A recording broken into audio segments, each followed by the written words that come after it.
Bonjour à toutes et à tous, bienvenue sur notre nouvelle chronique du magazine Cocoon. Aujourd'hui, Sandrine va nous présenter un article sur l'ail des ours. Bonjour Sandrine. Bonjour à tous.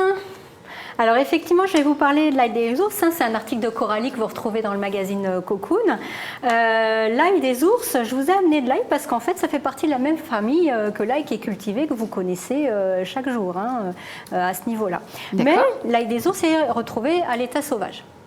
Ah oui, On peut la retrouver dans les sous-bois, dans les forêts, nous dans les sous-bois plutôt humides, donc on peut en retrouver vers Avalon, vers les moulins, là vous pouvez en trouver facilement. À quoi ça ressemble?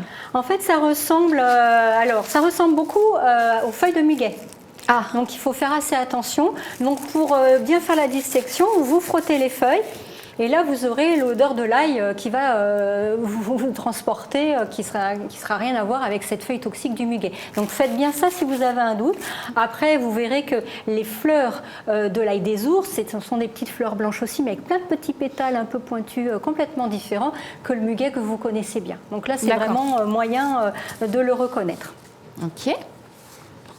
On le retrouve là, on va le trouver là, avril-mai, l'ail des ours. C'est la pleine période. C'est la pleine période.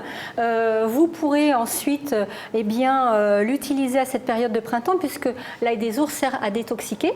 Alors moi, en tant que naturopathe, je l'utilise davantage pour la chélation des métaux lourds, donc le nettoyage, la chélation, le nettoyage des polluants. Donc dans le temps, nous on avait tout ce qui était amalgame dentaire, mais les polluants, c'est tout ce qu'on respire, tous les polluants extérieurs, la pilule pour les femmes, les métaux lourds qui traînent, tout ce qui est polymédication. Donc c'est très très intéressant. Moi je l'associe à la chloréala et à la coriandre que vous connaissez aussi. Alors pour aller plus loin dans le sujet, c'est une cure de combien de temps? C'est comment? Toujours 15 à 21 jours. Ah d'accord. Voilà. Et puis si vous sentez que vous avez quand même une polymédication, quelqu'un qui aurait été très malade, sur plusieurs mois, on peut très bien faire 15-21 jours, pause d'une semaine, 15-21 jours, pause d'une semaine, 15-21 jours, le faire sur 2-3 fois, pourquoi pas. Donc en fait, on mange toute la plante, on en mange en quelle quantité? Vous pouvez manger la plante. On va le voir, on peut le faire en pesto. Vous aurez la recette sur le magazine Cocoon, mais le pesto, il vous faut simplement de l'huile d'olive.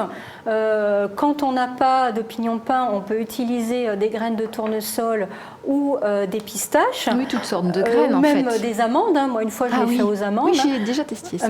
Oui, c'est franchement pas mal du tout. La seule chose qu'il faut avoir vraiment précisément, de l'ail des ours en conséquence, un bouquet d'ail des ours, et puis du parmesan et de l'huile d'olive. Tout ça est broyé ensemble et vous avez une pâte à tartiner salée pour l'apéro sans problème.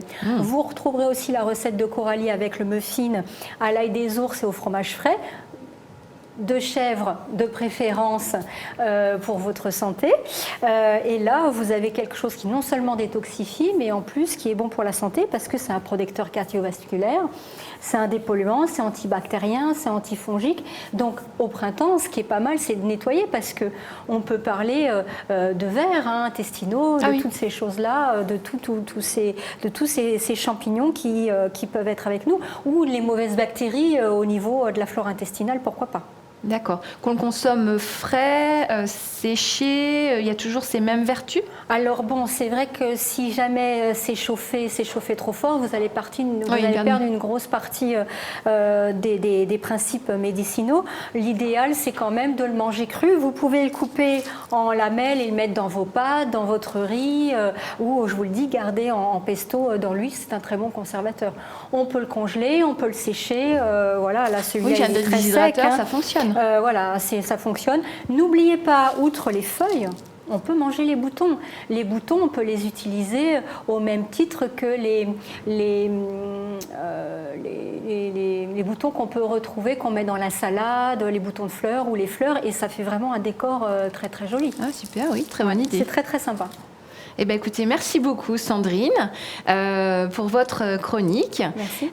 Voilà, nous arrivons au terme de notre nouvelle chronique. Retrouvez-nous la semaine prochaine pour une nouvelle émission.